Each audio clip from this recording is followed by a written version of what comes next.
Hello guys, welcome back to our YouTube channel. तो देखिए, मैं आपका दोस्त अभय आज आप लोगों के साथ लेकर आया हूँ वीडियो, जिसमें आज हम देखने वाले हैं जो भी दिल्ली यूनिवर्सिटी के सेमेस्टर 4 के स्टूडेंट हैं, चाहे वो बीकॉम प्रोग्राम का स्टूडेंट हो या बीकॉम ऑनर्स का स्टूडेंट हो, रेगुलर का स्टूडेंट हो या सोल का स्टूडेंट हो, उन सभी के पास एक मेन सब्जेक्ट है जिसका नाम है इंटरनेशनल बिजनेसेस। तो मैं आज आप लोगों के साथ लेकर आया हूँ वीडियो, जिसमें आज मैं आपको बताने वाला हूँ कि अब हम शुरू करने वाले हैं आपका ये सब्जेक्ट, जिसके अंदर मैं आपको ये पांचों इसकी जो पांचों यूनिट है, 5 यूनिट आ रही है आपके सिलेबस में दिल्ली यूनिवर्सिटी के। तो उन पांचों यूनिट को कवर करवाने वाला हूँ एक एक करके वीडियोस के पार्ट में, जिसके अंदर मैं आपको इन पांचों यूनिट में से जो जो कंटेंट आपके दिल्ली यूनिवर्सिटी के सिलेबस में दिया गया है वो सारी चीजें काफी डिटेल में कवर करवाने वाला हूँ, समझाने वाला हूँ। सारी चीजें आपको कवर हो जाएंगी जितनी आपके एग्जाम के लिए रिलेवेंट है। वीडियोस इसकी पार्ट्स में आएंगी यूनिट वाइज, और यूनिट में भी पार्ट बनेंगे वीडियो के। काफी लंबी लंबी वीडियोस मैं नहीं बनाऊंगा, आधे आधे घंटे की आपकी वीडियोस आएंगी जिसके अंदर आपका सारा कंटेंट कवर करवाया जाएगा पार्ट्स में। तो अगर आपने अभी तक चैनल को सब्सक्राइब ना करा हो तो चैनल को जरूर सब्सक्राइब कर लें इस टाइप के और कंटेंट के लिए। वीडियो को लाइक करना ना भूलें, अपने सभी दोस्तों के साथ शेयर करना ना भूलें। ये जो कंटेंट कवर करवाने वाला हूँ मैं आपको, वो अपनी बुक में से कवर करवाने वाला हूँ, जो बुक क्रिएट करी हुई है हमने। अगर आपको ये बुक परचेज करनी है तो आप परचेज कर सकते हैं, आपको पीडीएफ फॉर्म में अवेलेबल मिलेगी परचेज करने पर, जिसके अंदर से मैं आपको सारी चीजें कवर करवाने वाला हूँ। इसके अंदर आपका जितना भी दिल्ली यूनिवर्सिटी के सिलेबस में कंटेंट दिया गया है, एक एक कंटेंट सारा कवर करा गया है। उसके अलावा आपको मोस्ट एक्सपेक्टेड प्रीवियस ईयर के क्वेश्चंस प्रोवाइड करवाए गए हैं यूनिट वाइज, और साथ में आपको 2 प्रीवियस ईयर के क्वेश्चन पेपर भी प्रोवाइड करवाए गए हैं इसके अंदर। अगर आपको बुक परचेज करनी है तो आप टेलीग्राम या व्हाट्सएप पर डीएम करिए, वहां पर आपको इसकी सारी डिटेल मिल जाएंगी। तो आज की वीडियो हम शुरू करते हैं और देखते हैं इन सारी चीजों को काफी डिटेल में। तो देखिए, आ जाएगा हमारे पास इस यूनिट का वीडियो का पार्ट नंबर 2, जिसके अंदर हमें कवर करना है concept of regional economic integration, और इससे आगे का कंसेप्ट ये है कि यूनिट नंबर 3 की वीडियो का पार्ट नंबर 2। इससे पहले के पार्ट नंबर 1 वो चैनल पर अपलोड हो रखा है, और उससे पहले की दोनों यूनिट्स भी पहले से चैनल पर अपलोड हो रखी है। अगर आपने अभी तक नहीं देखे हैं तो प्लेलिस्ट चेक कीजिए, वहां पर आपको वो अपलोड मिल जाएगी। तो देखिए, concept of regional economic integration. Regional economic integration refers to the process by which countries with a specific geographic region cooperate and integrate with their economy through various agreement and mechanism। क्या बोला है? Regional economic integration का मतलब क्या होता है? ये एक प्रोसेस होता है जिसके अंदर ऐसी कंट्री जिनकी जो जोग्राफिक रीजन है वो थोड़ा सा स्पेसिफिक है, मतलब बाकी कंट्रीज से अलग है, वो क्या करती हैं, अपनी इकोनॉमीज को दूसरी कंट्रीज की इकोनॉमी के साथ इंटीग्रेट करने के लिए कुछ एग्रीमेंट्स बना लेती हैं। उन एग्रीमेंट्स को क्या बोला जाता है? रीजनल इकोनॉमिक एग्रीमेंट्स या इंटीग्रेशन बोला जाता है। और जिस प्रोसेस की मदद से ये किया जाता है वो कहलाता है आपका regional economic integration. This integration can take different forms ranging from preferential trade agreement to deeper form of economic cooperation that involve harmonising policy, regulation and institution. जो ये रीजनल इकोनॉमिक इंटीग्रेशन है ये कई सारे तरीके से किया जा सकता है, जो कि कहां से कहां तक होता है। स्टार्टिंग इसकी होती है एक ट्रेड एग्रीमेंट से, प्रेफरेंशियल ट्रेड एग्रीमेंट, जिसमें कुछ स्पेसिफिक कंट्रीज को कुछ स्पेशल राइट दिए जाते हैं। अगर वो बीच में आपस में ट्रेड करती हैं तो उन्हें कुछ बेनिफिट्स मिलता है, ये इसकी फर्स्ट फॉर्म होती है। और ये कहां तक जा सकता है? हार्मोनाइजिंग पॉलिसीज हो सकती है, रेगुलेशंस भी अलग हो सकते हैं, और इंस्टीट्यूशंस भी अलग हो सकते हैं स्टेट को मैनेज करने के। तो ये सारी फॉर्म में आ जाते हैं कि रीजनल इकोनॉमिक इंटीग्रेशन किस किस तरीके से किया जा सकता है। The main objective of regional economic integration is to promote economic growth, increase trade and investment flow, enhance competitiveness, and create a more stable and prosperous economic environment within the region। जो ये regional economic integration होता है इसका main objective क्या होता है? Economy की growth को प्रमोट करना, ट्रेड को बढ़ाना, इन्वेस्टमेंट के फ्लो को बढ़ाना, कॉम्पिटिटिवनेस को बढ़ाना, और एक ऐसी इकोनॉमिक एनवायरनमेंट क्रिएट करना जो कि स्टेबल हो और प्रोस्पेरस हो उस स्पेसिफिक रीजन के अंदर जिसमें ये रीजनल इकोनॉमिक इंटीग्रेशन का प्रोसेस परफॉर्म करा गया है। सिर्फ उस रीजन के लिए ये सारी चीजें होती हैं इसके अंदर, ठीक है। ऑब्जेक्टिव, अब जो सेकेंडरी ऑब्जेक्टिव्स आते हैं या कुछ और ऑब्जेक्टिव जो हैंगे रीजनल इकोनॉमिक इंटीग्रेशन के, वो क्या क्या हैं? तो नंबर 1 है प्रमोट इकोनॉमिक ग्रोथ। ऊपर तो आपको शॉर्ट में ये सारी चीजें बता दी, अब इनको एक्सप्लेन करा गया है। Regional economic integration aim to stimulate economic growth by expanding market, increase trade and investment flow, and fostering more efficient allocation of resources within the region. Regional economic integration का aim क्या है? Economy की growth करना, economy की growth कैसे करना, market के share को एक्सपेंड करना, इंटरनेशनल ट्रेड को बढ़ाना, इन्वेस्टमेंट के फ्लो को बढ़ाना और एफिशिएंटली रिसोर्सेज को एलोकेट करना। इन सारी चीजों की मदद से जो है इकोनॉमी की ग्रोथ करी जाती है रीजनल इकोनॉमिक इंटीग्रेशन के प्रोसेस से।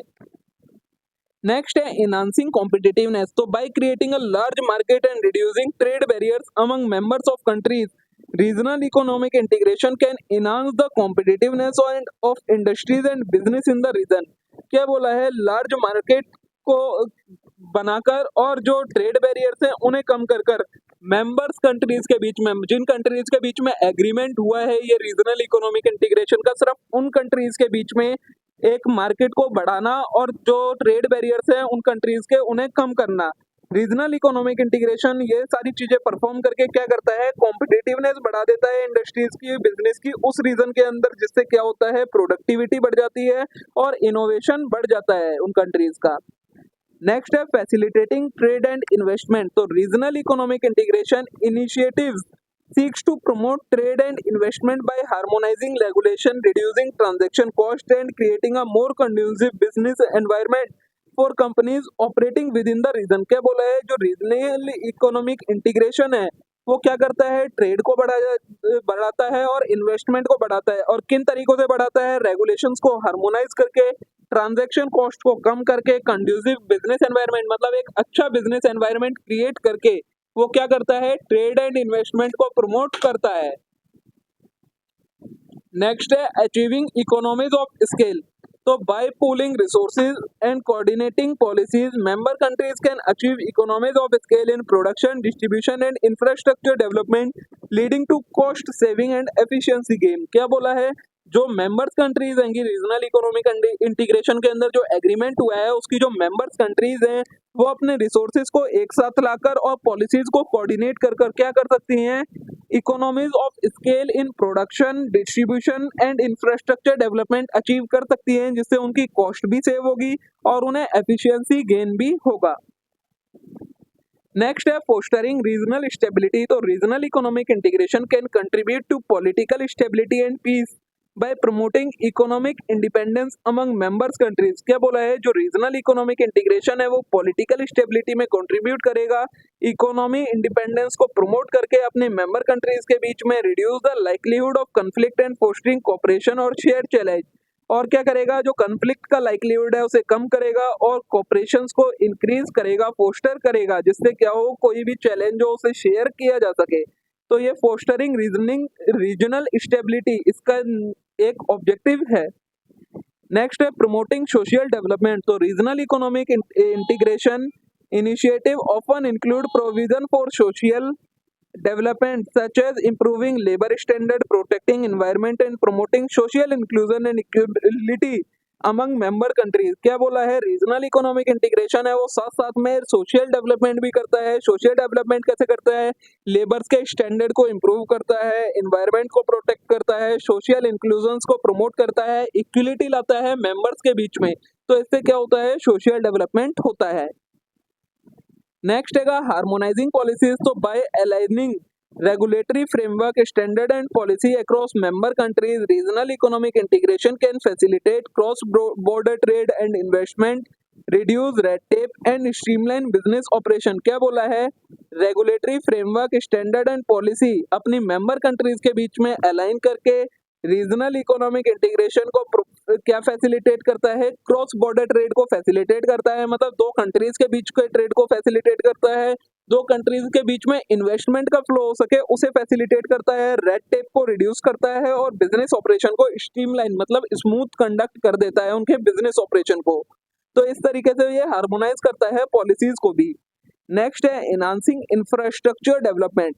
तो regional economic integration initiative often include a project to improve infrastructure connectivity such as transportation network, energy grids and digital infrastructure to facilitate trade and economic cooperation. क्या बोला है, regional economic integration की वजह से जो infrastructure है उसका भी डेवलपमेंट होता है, क्योंकि जब जब कोई रीजनल इकोनॉमिक इंटीग्रेशन होता है तो एक प्रोजेक्ट के साथ आता है, वो इंफ्रास्ट्रक्चर प्रोजेक्ट आता है जिसकी मदद से क्या करा जाता है, उन कंट्रीज के बीच में ट्रांसपोर्टेशन नेटवर्क स्टेबलाइज करा जाता है, डिजिटल इंफ्रास्ट्रक्चर क्रिएट किया जाता है उन कंट्रीज का। इससे क्या होता है, इंफ्रास्ट्रक्चर में भी डेवलपमेंट होता है। नेक्स्ट है एड्रेसिंग कॉमन चैलेंजेस। तो regional economic integration can provide a platform for member country to address common challenges such as climate challenge, migration, public health crisis, security threat through coordinated action and joint initiative।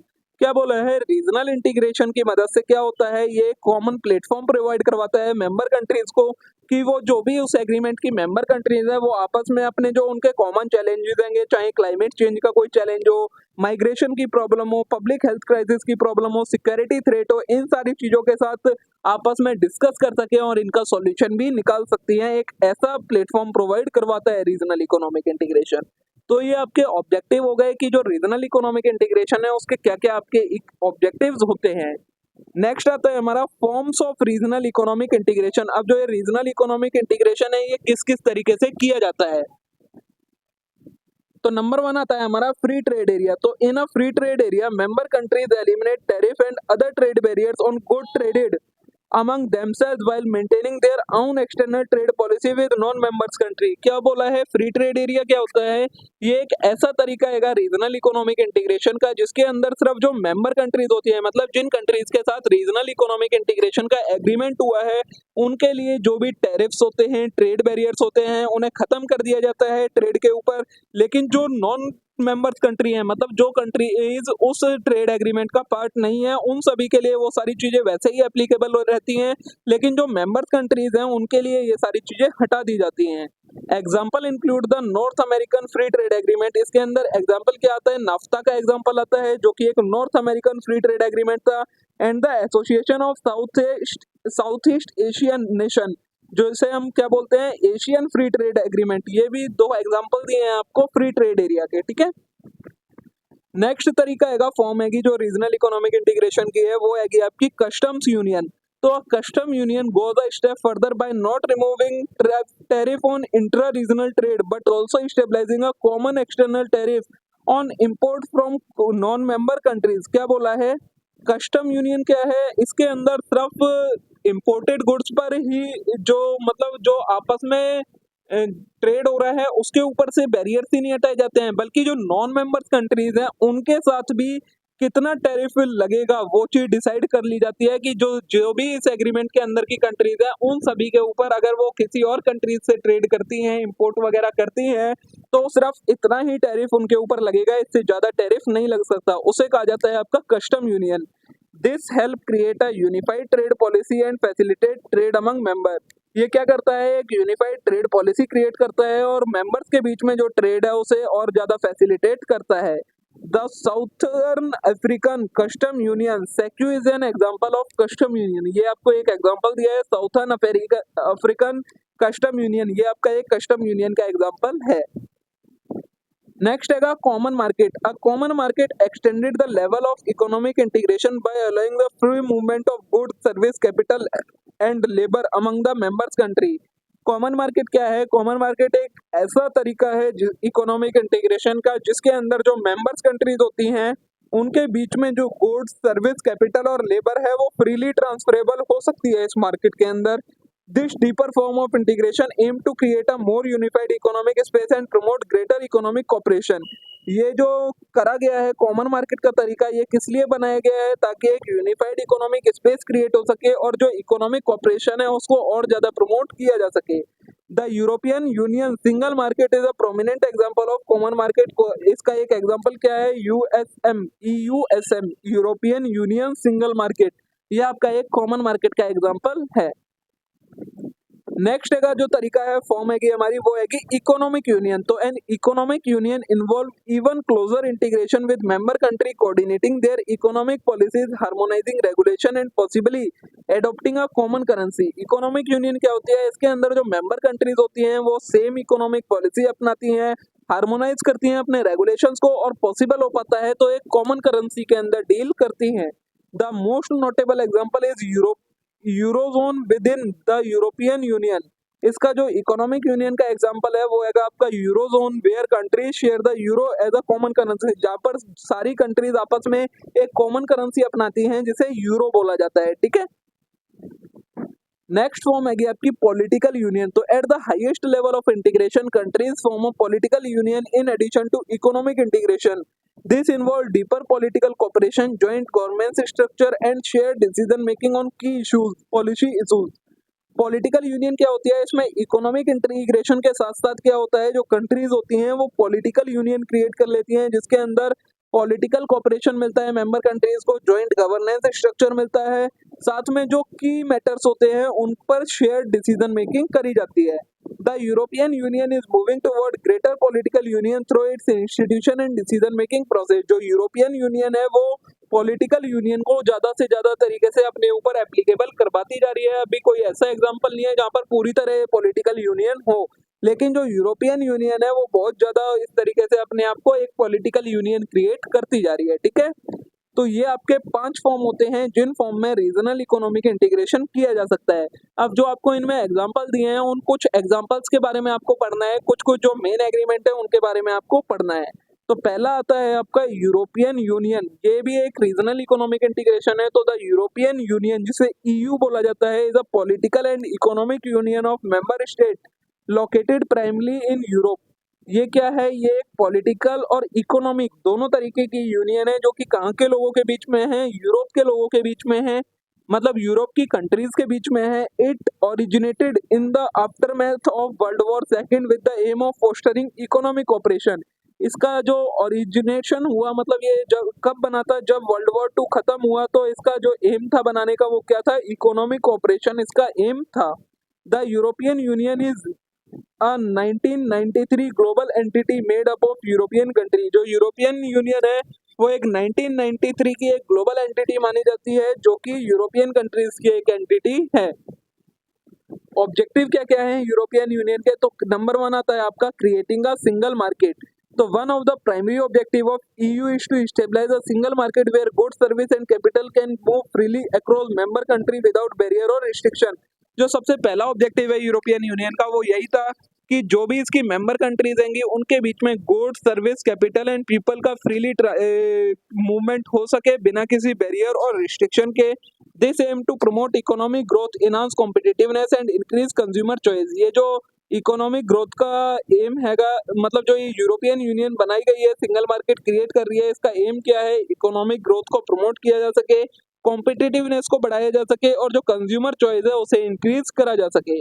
Next है promoting economic and social cohesion. तो the EU seeks to reduce economic disparities among its member countries by promoting economic and social cohesion through various funding program and initiative aimed at supporting less developed region and ensuring a more balanced distribution of wealth and resource। क्या बोला है, जो EU है वो क्या करता है, जो अपने मेंबर कंट्रीज होंगे उनके बीच में जो इकोनॉमिक डिस्पैरिटीज है, मतलब जो इकोनॉमिक डिफरेंस है उसे कम कर देता है।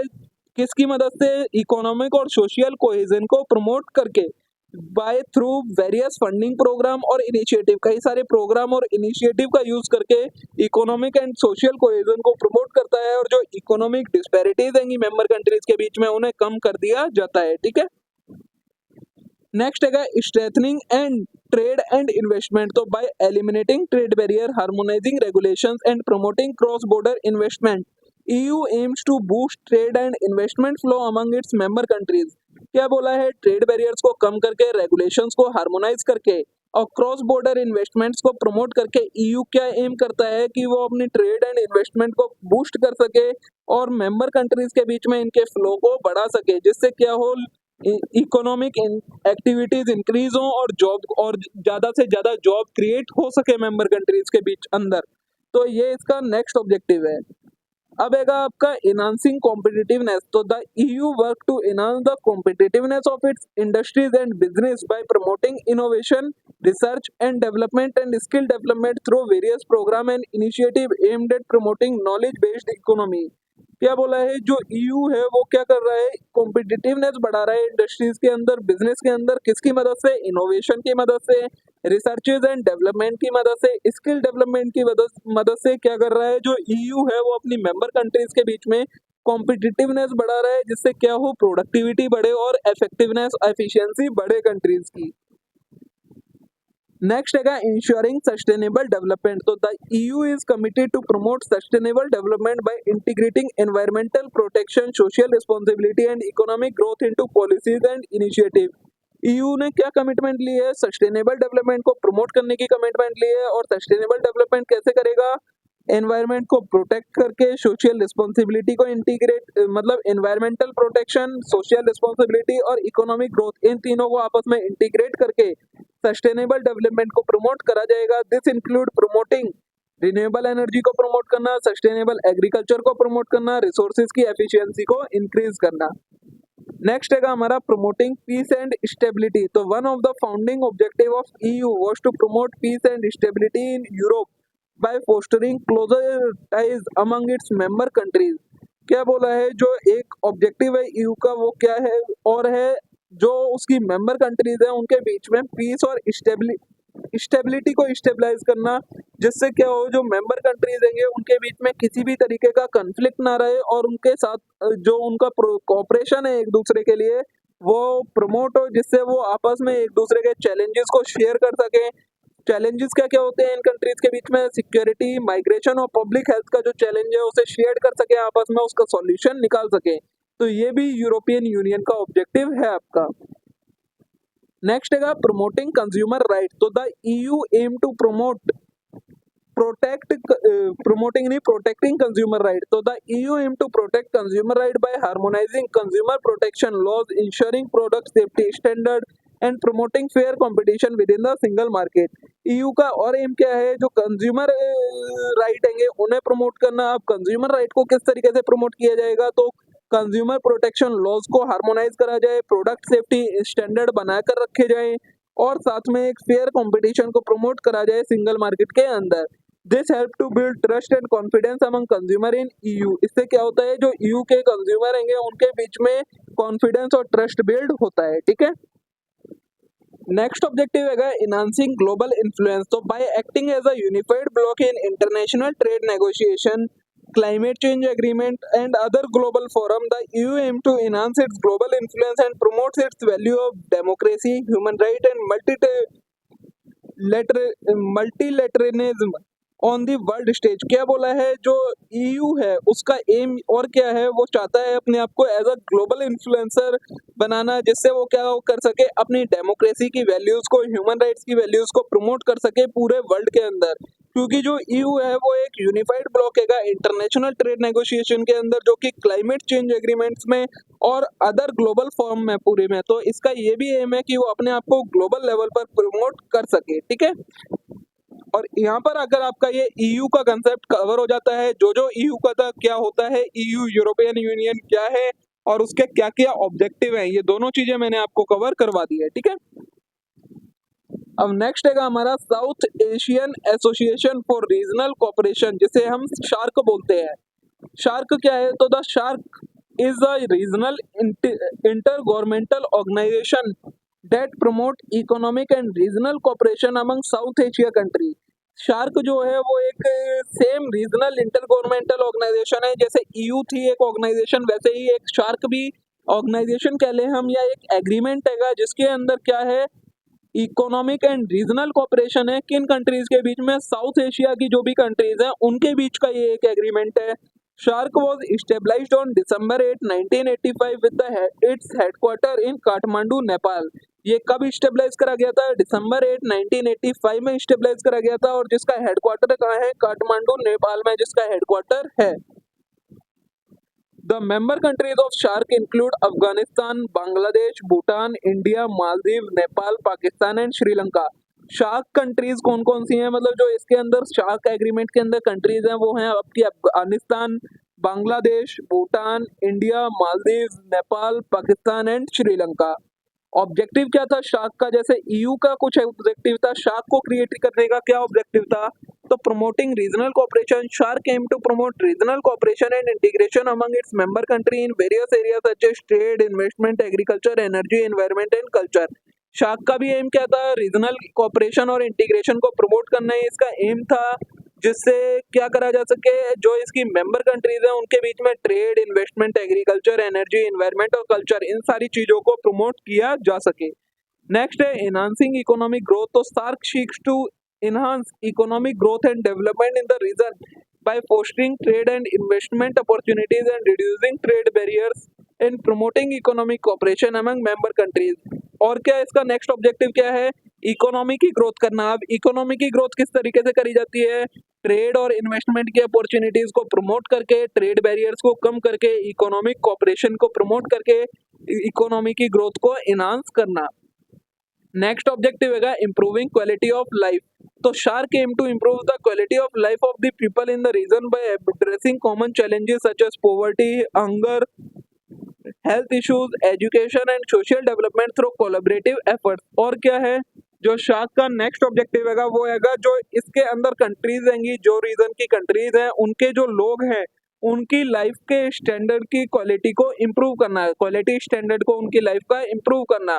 जो और ये इम्प्रूव कैसे करा जाता है? जो इनके कॉमन चैलेंजेस हैं जो कि पॉवर्टी से रिलेटेड है, हंगर से रिलेटेड है, हेल्थ इशू, एजुकेशन, जो भी इनके कंट्रीज के कॉमन चैलेंजेस हैं उनको एक तरीके से क्या करना, एड्रेस करना, उनका सॉल्यूशन फाइंड करना जिससे इनका स्टैंडर्ड को इम्प्रूव किया जा सके।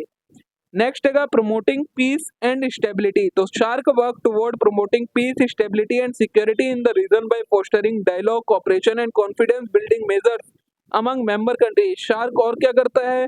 अपनी जो मेंबर कंट्रीज हैं उनके बीच में पीस और स्टेबिलिटी को प्रमोट करता है। किसकी मदद से? डायलॉग फोस्टरिंग की मदद से, कॉपरेशंस की मदद से, कॉन्फिडेंस बिल्डिंग की मदद से, जिस अपनी मेंबर कंट्रीज के बीच में। नेक्स्ट है एड्रेसिंग कॉमन चैलेंजेस। तो SAARC address common challenge faced by South Asia countries such as natural disasters, climate change, terrorism, transitional crime through collaborative effort and joint initiative.